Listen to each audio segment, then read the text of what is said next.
All of these form bases for which people relate with you.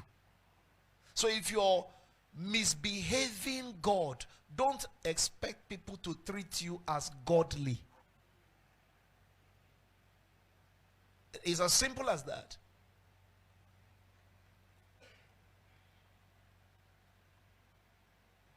Hallelujah.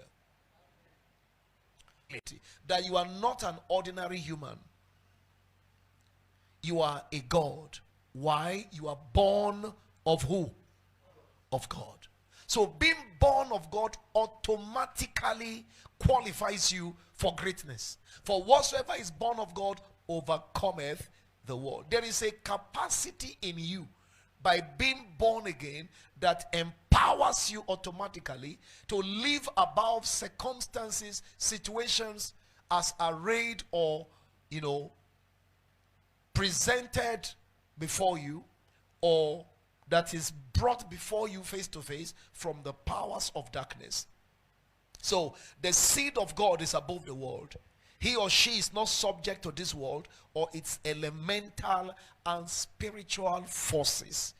It is important you know that. Now, the first thing that qualifies any person for greatness is the seed that you are. Come on, say the seed that you are. The seed that you are. Yes.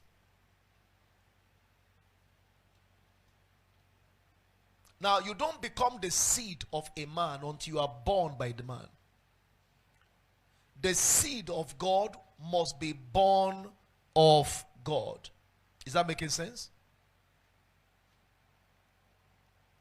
I'm not having feedback. It's as if there are no students in the class. Yes, be writing but be making. One of the things we're going to be talking about is how to multitask. Praise God. How you can be writing and have what we call multi-attention. Amen.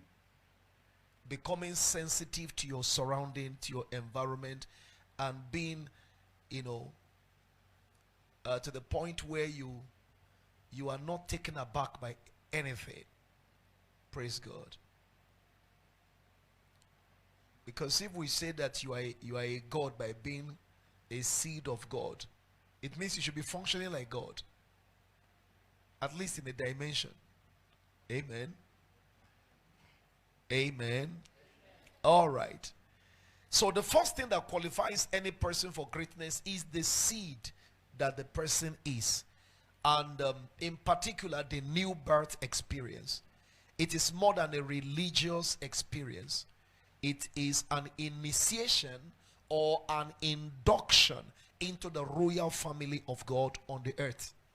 An initiation and an induction into God's royal family on earth. So being born again into God's family introduces us into God's royal family. Can you say amen to that? Very important. So all of you that are seated here, you are either a prince or a princess by virtue of what I've just said. It's important you understand that. Now, if you know that you are a prince or you are a princess, there's a way to comport yourself. There's a way to carry yourself. But if you don't know who you are, you behave anyhow. Those who behave anyhow oftentimes don't know what? They don't know who they are. They live carelessly, they talk carelessly, they dress carelessly. Okay? Because they don't know who they are. If you meet with a king, do you need anybody to introduce the king to you? Why? Appearance, attire, attitude. There's a way they comport themselves. Even when they don't dress in royal apparel, there is a way they comport themselves. You know this person is a kingly entity. I was in the airport sometimes back to receive, a noble personality. And while we're there waiting with one of my friends, a senior minister of the gospel in this city, we just noted a person coming out from the arrival point. Okay, he just, disembarked from the flight. And as he was coming out, my friend looked at the person, the way and manner he comported himself to come out, quickly introduced his personality. And my friend said, "Who is this human principality?" I will never forget that. I looked at the man. The man wasn't dressed in a way as to show that he's anybody important. But his comportment, there was an air about him that shows that this man is an important person, and so he carried himself as such.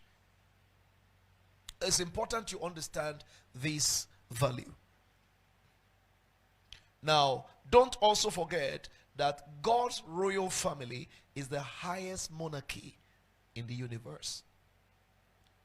Now, one who is representing such a God, such a king, should be conscious of the way he or she lives and talks. Are you listening to me?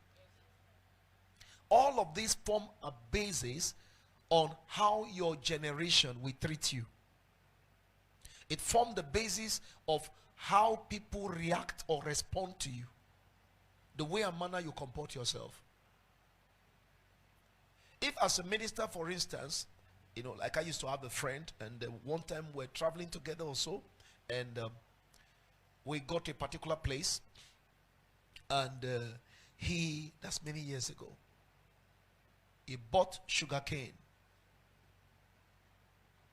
There's nothing bad in buying sugar cane, but right before everybody, he started peeling the sugar cane and was eating the sugar cane in the public there. Now, as at that particular time, I have not read ministerial ethics or etiquette of ministry. I had not read it that time, but something within me tells me it is not okay for a minister to be eating in the public. I just had that feeling.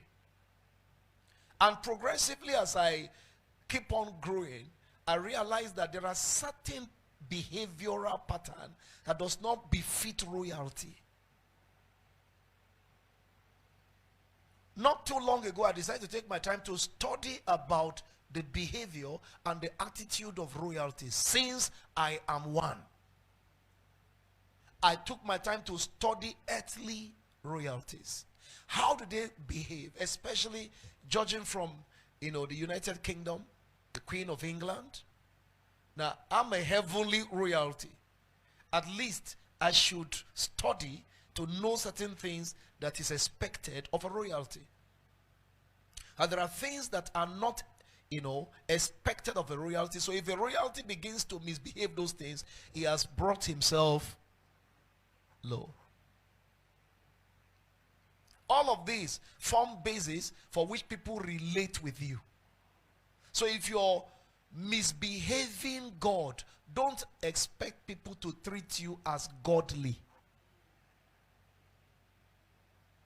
It's as simple as that.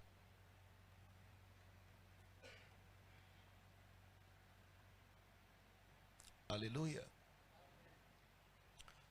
One of my sons that got promoted to be a general visited me some days ago, and then he was telling me that showing me the stick of a general that they gave to them after the promotion. While he was a colonel, he was not given such stick. Nobody handled it. Okay. Now when they were promoted,